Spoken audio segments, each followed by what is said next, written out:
Government order ఇది.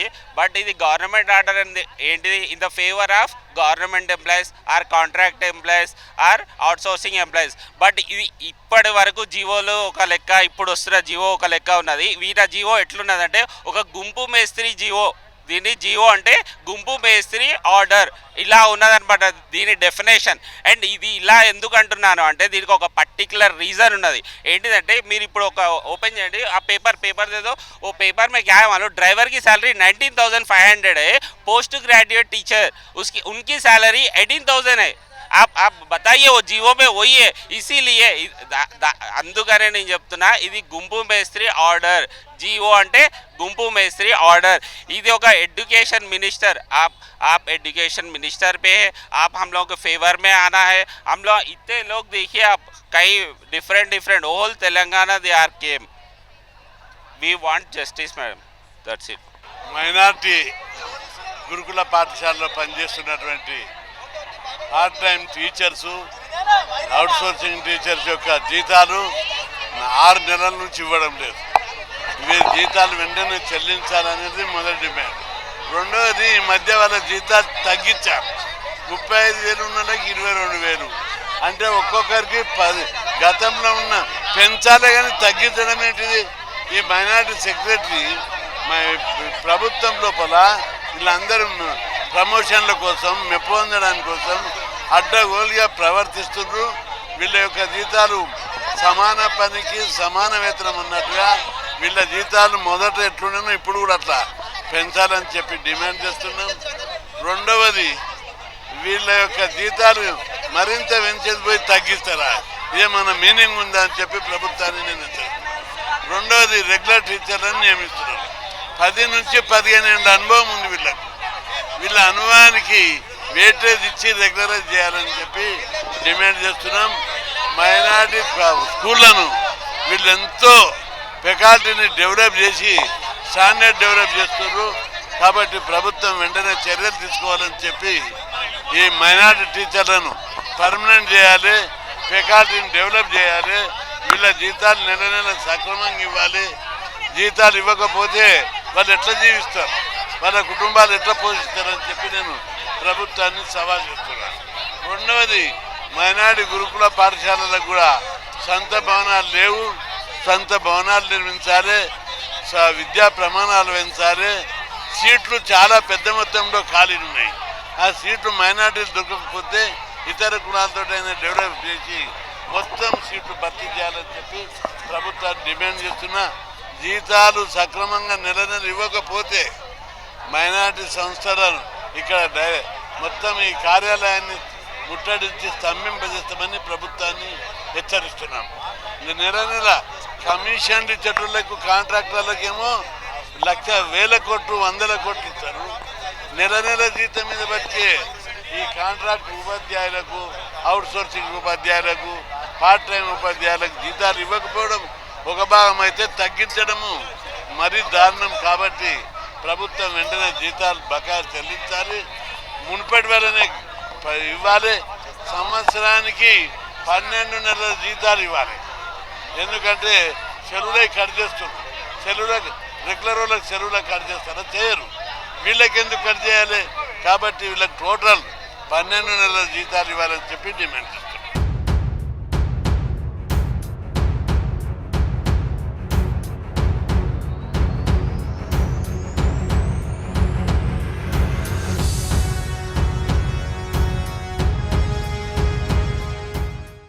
As I am a PGT English, 12 months salary I don't get, only 10 months salary we get.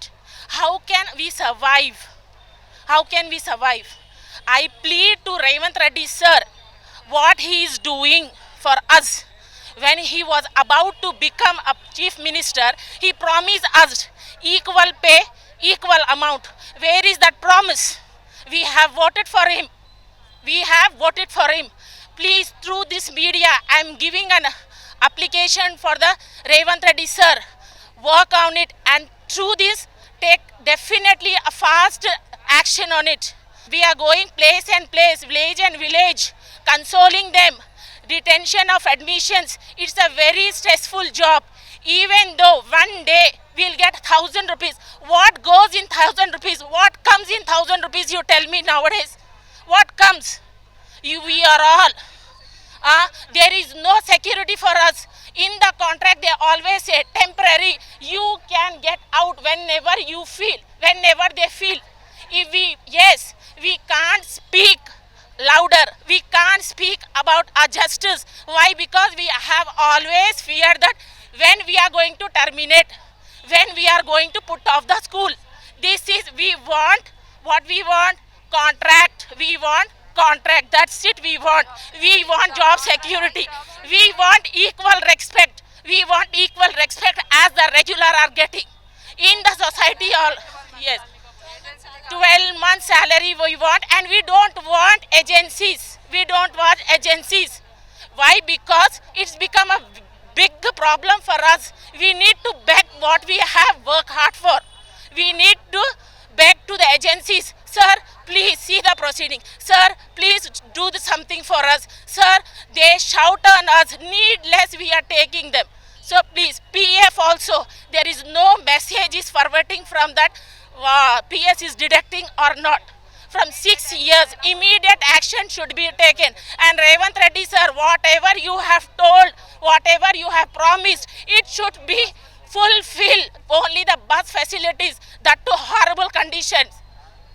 We don't want that bus facilities. Needless that is. It comes only 15,000 rupees, 1,500 rupees bus pass. We can afford, we can do one daily wages and we can afford that. What we want, what we required, give that first. It is too much. We suffered a lot without any dignity. We have lots of, I am MA, MEd. There is no respect for me in my society. That's what I want to say. Take immediate action. The Supreme Court has already said in the Constitution it is written. What it is written? Teacher job is a noble profession. It is written in the Constitution. Why don't you follow it? Being a chief minister, he should follow that. Then only we are going to get respect. We are nation today, tomorrow. Past futures are the teachers only who build the foundation. How come the injustices are going to be with us? Comparing to the teachers and the driver salary is more than the teachers. Teachers are not having any value, sir. Tell me, we are the nation builder. Because of the teacher only, everyone are succeeding in their life. Some are becoming CM, PM, police, everything. If you give a less priority to the teachers, then in future nobody will become anything in their life. Nobody will become as a in future CM, PM and police. No one will become without the teacher. Teacher is a main pillar of the nation, sir. Try to give a justice for us. Thank you.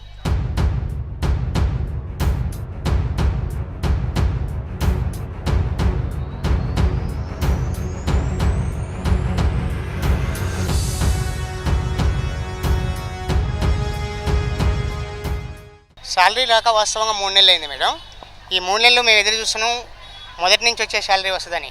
కానీ నిన్న మధ్యంతరంగా అర్ధరాత్రి ఒక GO తీసేసి ప్రతి ఒక్క టీచర్కు లెక్చరర్కు 11,000 వరకు తగ్గించి 13,000 వరకు చిల్లర కట్ చేసి ఇవ్వడం వల్ల మేము ఆశ్చర్యపోవడం గురైనాం. అన్ని డిపార్ట్మెంట్లలో దసరా దీపావళికి సంతోషం ఉంటే మా డిపార్ట్మెంట్కి మాత్రం చీకట్లు నింపినాను ఈ గవర్నమెంటు, మా వ్యవస్థ. ఇప్పుడు మా బాధలు చెప్పుకుంటానికి ఇక్కడికి వచ్చినప్పుడు చాలాసేపు ధర్నా చేసినాక మా హెడ్ ఆఫీస్ అధికారులు వచ్చి ఏదో వివరణ ఇచ్చారు, కానీ మాకు అంత సాటిస్ఫాక్షన్ ఏం లేదు. ఈ రోజుతోటి అయితే ఇది వదిలే అవకాశం లేదు మేడం. 2 రోజులు ఆగండి అంటూ 2 రోజుల తర్వాత మాకు హాలిడేస్ ఇస్తారు. 15 రోజులు ఎవరి ఇళ్ళలో వాళ్ళు ఉంటాం. ఆ తర్వాత ఎక్కడ వాళ్ళు అక్కడ కాము ఉంటారు అనుకుంటారు, కానీ అట్లా ఏమి ఉండదు మేడం. ఇన్నాళ్ళు అందరూ సమాన పనికి సమాన వేతనం ఏమని కోర్టులు చెప్తుంటే ఉన్న జీతాలు మమ్మల్ని తగ్గించి మమ్మల్ని బాగా ఇబ్బంది పెడుతున్నారండి. డ్రైవర్ ఒక వాస్తవం చెప్తే డ్రైవర్ జీతం కన్నా కూడా ఒక లెక్చరర్ జీతము, ఒక టీచర్ జీతం తక్కువ ఉన్నది సార్. ఇక ఇంతకన్నా మేము చెప్పుకోవాల్సిన అంశం మీరు కూడా ఒక అర్థం చేసుకోండి. జర ఇది ప్రభుత్వానికి చేరవేస్తారని మీ దగ్గర మా గోడను వెళ్ళబోసుకుంటున్నాం సార్. దయచేసి మాకు సపోర్ట్ చేస్తారని ఆశిస్తున్నాం. ఇంకా మేము చెప్పుకోదలుచుకుంటే ఈ 20,000తోటి మేము ఒక సంసారాన్ని ఎట్లా నడిపించాలి సార్? ఈ పెద్ద సిటీలు అంటూ మెట్రోపాలిటన్ సిటీలలో 20,000తోటి ఒక ఫ్యామిలీ నడవాలంటే ఎట్లయితుందో చూడండి.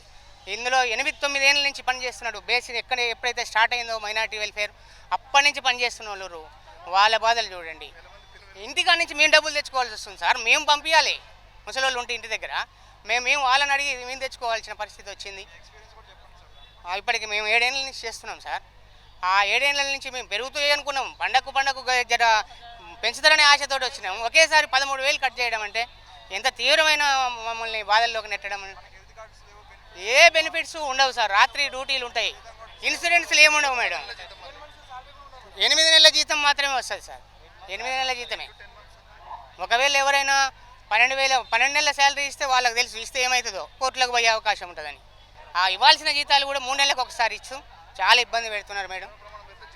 ఇది అధికారుల దృష్టికి తీసుకుపోయి మాకు న్యాయం చేస్తారని ఆశిస్తున్నాను. 2016 ఎస్టాబ్లిష్ అయినప్పటి నుంచి వర్క్ చేస్తున్నాను. అప్పటి నుంచి ఇప్పటి వరకు చూస్తున్నాను జాబ్లో ఎన్ని ప్రాబ్లమ్స్ ఉన్నాయి. ఎలా అంటే మాకు 9 మంత్స్ లేకపోతే 10 మంత్స్ శాలరీ ఉంటుంది. సో 9 మంత్స్ 10 మంత్స్ శాలరీ తోటి మాకు గడవడం చాలా కష్టమవుతున్నది. అందులో ఇప్పుడు శాలరీ రిడక్షన్ చేయడం వల్ల ఇంకా చాలా ఇబ్బందులు ఫేస్ చేస్తున్నాం. ఎట్లా అంటే పిల్లల ఎడ్యుకేషన్, కాస్ట్ ఆఫ్ లివింగ్ ఎక్కువగా ఉన్నది. పిల్లల చదువులని ఎక్కడ ఫ్యామిలీని ఎట్లా ఇవన్నీ చేసుకోవడం చాలా ఇబ్బంది అవుతున్నది. సో మేము చెప్పేది ఏంటి అంటే మాకు జాబ్ సెక్యూరిటీ కావాలి, 12 మంత్స్ శాలరీ కావాలి, మాకు భయం లేకుండా ఉద్యోగం చేయాలి. మెయిన్ ఏంటి అంటే ఇప్పుడు అడ్మిషన్స్ అనేది ఒకటి ప్రాబ్లం ఉంటుందండి. వేరే సొసైటీస్ తోటి కంపేర్ చేస్తే మా మైనారిటీ సొసైటీ వచ్చేసరికి అడ్మిషన్స్ ఇంటింటికి వెళ్ళి వాళ్ళు రాకపోతే రిక్వెస్ట్ చేయాలి, బతిమలాడాలి. లేకపోతే నువ్వు ఎన్ని అడ్మిషన్స్ తీసుకొచ్చినావు, నువ్వు ఇంతైనా అని మళ్ళీ టీచర్స్ని టార్గెట్ చేస్తారు. ఎస్పెషల్లీ అందులో అవుట్సోర్సింగ్ టీచర్స్ని ఇంకా ఎక్కువ టార్గెట్ జరుగుతుంటుంది. సో వాళ్ళతో పాటు మేము చేసే పనులు ఈవెన్ టీచింగ్ వర్క్స్ అని అన్నీ రాసేటివి, టీచింగ్ నోట్స్ అవన్నీ, టీచింగ్ డైరీ అన్నీ ఈక్వల్గా ఉంటాయి. కానీ వాళ్ళకు మాకు కంపేర్ చేస్తే even night duties, night shifts అనేసి రీసెంట్గా మా దాంట్లో ఒక అమ్మాయి లేడీ నిన్న మొన్న అవుట్సోర్సింగ్ ఒక సారు ఒకటి ఉర్దూ టీచర్ ఇద్దరు చనిపోయారు. వాళ్ళకేం జరిగింది? వాళ్ళకేమైనా సొసైటీ నుంచి ఏమైనా ఇచ్చిండ్రా? ఏమీ లేదు. అయితే ఇప్పుడు ఈ శాలరీ డిడక్షన్ అనేది అవుట్సోర్సింగే దొరికినామా? అదే రెగ్యులర్ వాళ్ళతోటి చేస్తే ఇలానే ఉంటుందా? అక్కడి నుంచి ఎందుకు చేయాలా? ఇక్కడ నుంచే చేయాలి కదా. సో కైండ్లీ ఏంటిదంటే మా శాలరీ మాకు తిరిగి ఉండాలి. సో ఇప్పుడు మేము ఏదో ధర్నా చేసినాం కదా అని ఇప్పుడు ఇస్తే కాదండి. సో మాకు మొత్తం ఇయర్ మొత్తం కంటిన్యూ, అకాడమిక్ ఇయర్ కంటిన్యూ అయ్యేంత వరకు ఈ శాలరీ మాకు కావాలి. He knows about the CM. He knows about the all education policies. First I am asking CM here only. He knows about the all education policies. He knows SCRT rules. He knows NCRT rules. What is this? What is happening here? How we will have to survive here? No, Geo, everything. Sir also knows this one. How blandly they are saying. No, last we had one voice note. That is Secretary Sir is saying that I just came to now only. How can it happen?